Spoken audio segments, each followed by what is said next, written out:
แล้วกว่าประมาณแม็กจะไปยิงกระตุกวง จะไปยิงหัวก๊อกเลยถามมันเป็นอะไรยิงใส่แต่ยิงกระตุกมันบอก บแกยิงอยู่ กำแพง กำแพงให้เรายิงหัวตุกพี่ไหมตุกหนำเลย เดี๋ยวเรายิงกำแพงให้มันมาเข้ากำแพงหมดก็ดีนะ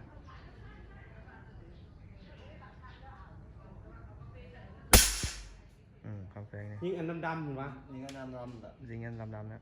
เออ 2 ตัวเข้าป้อมหนึ่งนะป้อมหนึ่งเลย ทีนี้เราเป็นสายเป็นขวา ว่ะใช่ เอ่อ นี่ต่ำสูงต่ำ ก็ดิ สูง là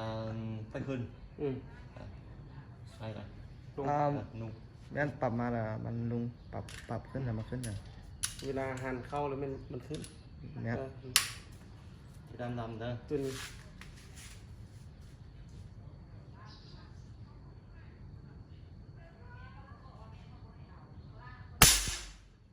โดนเป้าเดียวเนี่ย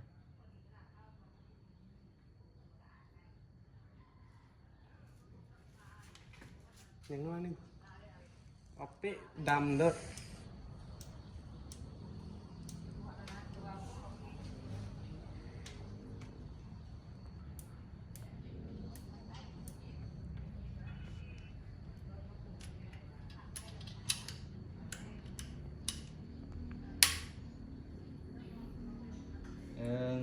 cái